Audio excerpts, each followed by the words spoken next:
темата за отпад е навистина важна за нашата животна средина, па затоа денеска го имаме господинот Филип Иванов, кој што е експерт за животна средина и подпредседател на Асоциацијата за цврст отпад. Поддршка на имплементацијата на регионалните системи за управување со отпад во источниот и североисточниот регион.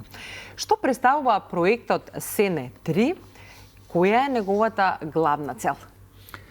Да, прво благодарам за времето што ми го давате.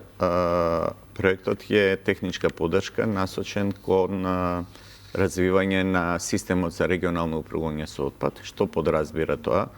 Тоа подразбира обуки за представниците на локалната самоуправа, за инспекторите за животна средина и за регионалното предпријатие за управување со отпад и секако една важна компонента од проектот е подигнување на јавната свест заради тоа што современ интегриран систем за управување со отпад не е возможен без подигнување на јавната свест. Така е. Каков ќе биде идниот регионален систем за управување со отпад и што ќе донесе за граѓаните и општините? Да.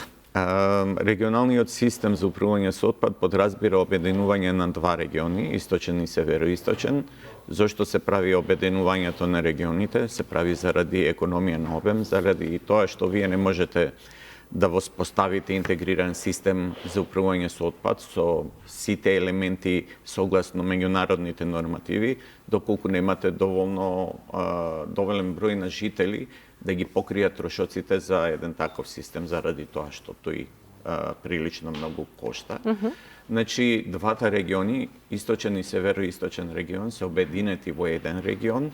Тоа се околу 300.000 жители, односно 17 општини од двата региони, плюс општина Свети Николе како општина од Вардарскиот регион, кој е на чија што територија треба да се наоѓа центар за управување со комунален отпад, значи не само депонија, туку центар за управување со комунален отпад, во кој што ќе се применуваат најсовремените методи за постапување со комунален отпад, а покрај тоа покриеноста на територијата ќе биде и со, да кажеме, селекција, значи ќе селектираме две фракции, за тоа ќе се набават соодветни садови.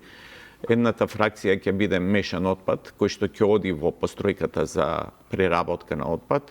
Другата фракција ќе биде рециклабилни материјали, кои што ќе одат во селекциона станица, кај што секој материјал ќе се одвојува посебно.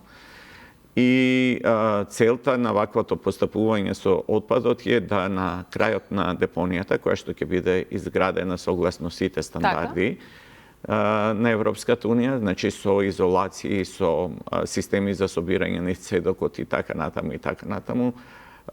Целта е на депонијата да заврши помалку од 30% од отпадот, сето друго да биде упатено на преработка. Значи, ако имаме хартија, стакло, пластика и така натаму, рециклабилни материјали, тие ќе си одат издвоени на рециклирање, додека биоразградливиот отпад ќе се компостира или евентуално ќе имаме систем за биодигестија, тоа е анаеробен третман на отпадот со кој што се добива биогаз, тоест енергенс кој што може да се искористи и за потребите на управувањето со отпад или за производство на енергија за околните домаќинства. Така. Кои се моменталните предизвици и како јавната кампања под СЕНЕ 3 ќе го поддржи процесот? Еден од главните предизвици е недоволната информираност на населението. Так. Значи, во нашата перцепција, управувањето со отпадот представува управување со нешто што не е потребно. Модерниот пристап е дека отпадот е ресурс, не е нешто што не ни треба, напротив, тој има свој потенцијал и треба да се искористи тој потенцијал, поготово заради тоа што резервите на природни материјали не се при крај на ниво на човештво, зборувам, значи глобално, и ние мора да ги искористиме сите шанси тие материјали да ги вратиме во производниот циклус. во принцип тоа е со јавната свест и заради тоа ќе се водат кампањи, ќе се работи со граѓаните, ќе им се обезбедат услови да селектираат, затоа што согласно нашите видувања постои голем број на граѓани кои што веќе се спремни да рециклираат, односно да селектираат за да се рециклира. Значи треба да се работи со тие граѓани за да знаат како тоа да го прават. Еден од предизвиците е исто така нискиот капацитет на јавните комунални предпријатија, чија што улога во овој систем е да собираат и транспортираат.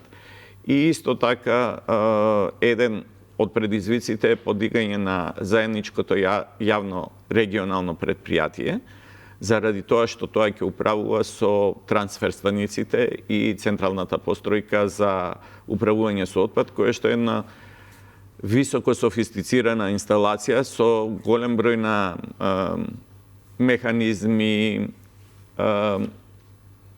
користење на информатички, технички методи на обработка на отпадот, така да тие луѓе што ќе работат таму ќе мора добро да се обучат за да може инсталацијата да функционира како што треба. Така, дали тоа ќе бидат некои нови стандарди кога станува збори за јавните комунални предпријатија и кои ќе бидат практичните придобивки од сето ова? Апсолутно нови стандарди, затоа што самата набавка на да кажеме 2 сада за селектирање предвидува промена во начинот на собирање на отпадот и промена во начинот на наплата на отпадот. Со новиот систем се планира воведување на наплата согласно количината на отпад што сте фрлиле, а ќе се наплаќа само онаа канта која што е со мешан отпад. Оние рециклабилните ќе се собираат бесплатно заради тоа што тие имаат економска вредност. Понатака ќе се набават нови возила со кои што треба да знаеме како да ракуваме, меѓутоа ќе треба и логистички да знаеме со која динамика ќе ги собираме, ќе ги празниме кантите, заради тоа што празнењето на садовите за отпад секој ден е непрактично, економски неодржливо и тоа во развиениот свет не се случува. Значи има точно се знае кој ден, која канта се собира и така се постапува. Мислам, тоа не е нешто комплицирано, меѓутоа ние треба да го воведеме, а за тоа да го направиме треба да имаме луѓе специјалисти по логистика кои што ќе знаат како тоа да го направат. И на крај, кога отпадот ќе дојде на самата постројка за негова преработка, таа постројка е еден систем од различни сепаратори, од оптички, од магнетни сепаратори, од балистички сепаратори, тоа се еден сплет на транспортни ленти, значи прилично е комплициран системот и навистина ќе треба знаење за со него да се управува. Така, верувам дека ќе биде успешен проект за доброто на сите нас. Животната средина секако дека не е важна. Господин Филип, ви благодарам што бевте дел од Здраво Македонија ова утро. Секако посакуваме успех и да се гледаме за убави работи.